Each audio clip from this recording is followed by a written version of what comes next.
Bonjour et bienvenue, voici notre tour d'horizon économique, géopolitique, énergétique et boursier. Nous sommes le mercredi 3 août et pour comprendre comment tourne la planète finance, c'est sur la bourse au quotidien, nulle part ailleurs. L'épisode du jour s'intitulera « Ne vivons-nous pas un étrange mois d'août ?» Oui, je ne vous parle pas des bizarreries de la météo, avec cette canicule grelottante, cette sécheresse inondante. Non, je vous parle d'un mois d'août étrange, où les choses importantes se remettent à avoir de l'importance. Comme par exemple, le niveau d'endettement des États-Unis, avec ce nouveau score historique, 32 700 milliards de dettes. Pour les consommateurs, 1000 milliards d'encours sur les cartes de crédit, avec un taux moyen de 20,7.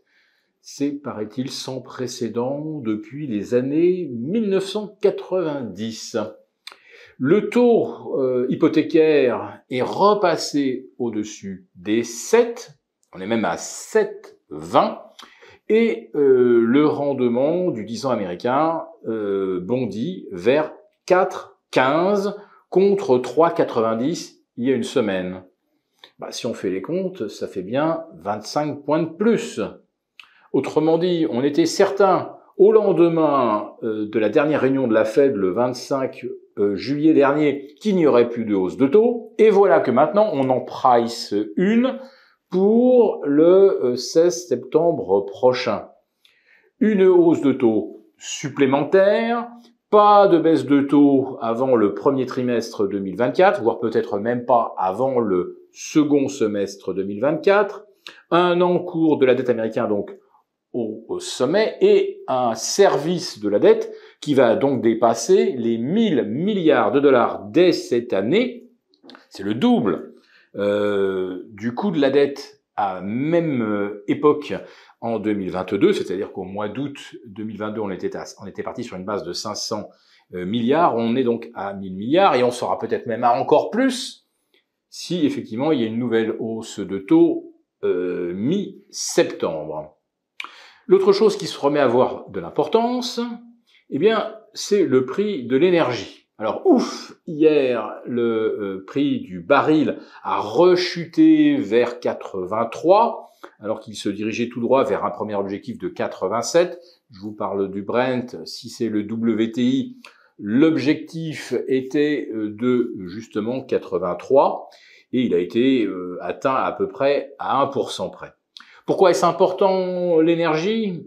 Parce que la consommation mondiale continue de progresser malgré la faiblesse de la croissance en Chine, malgré la transition vers les véhicules électriques dans certaines régions d'Europe.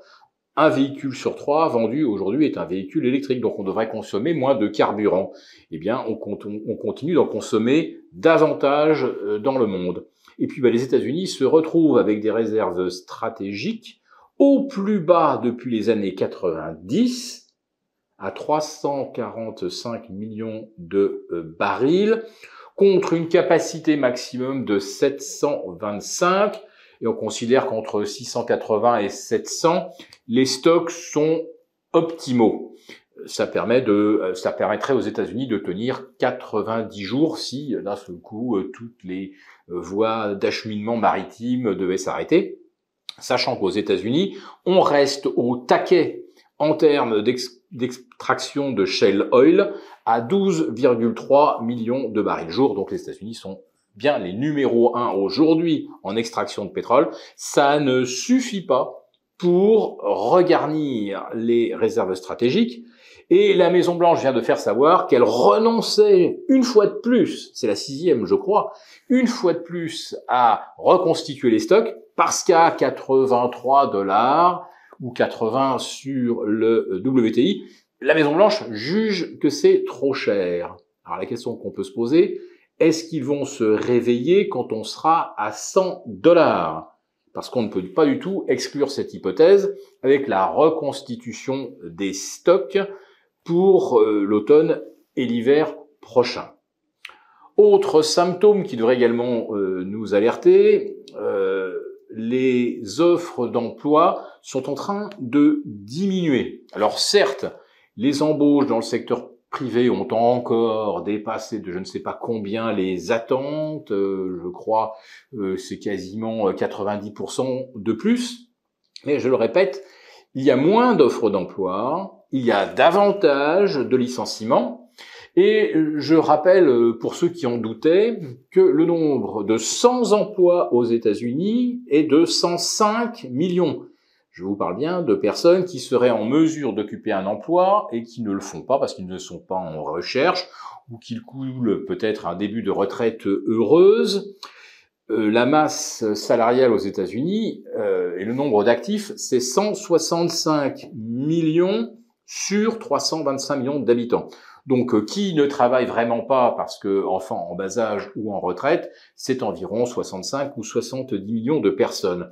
Donc, on a un faux plein emploi aux États-Unis. Quand vous avez 100 millions de personnes qui pourraient travailler et qui ne travaillent pas, pour moi, on est déjà dans une situation de crise. Mais voilà, la croissance aux États-Unis était achetée à crédit. Elle le reste encore aujourd'hui, mais à 5,5 au lieu de 0 il y a 2 ans, clairement, ce n'est pas tenable. Il se pourrait que la bourse commence enfin à en tenir compte.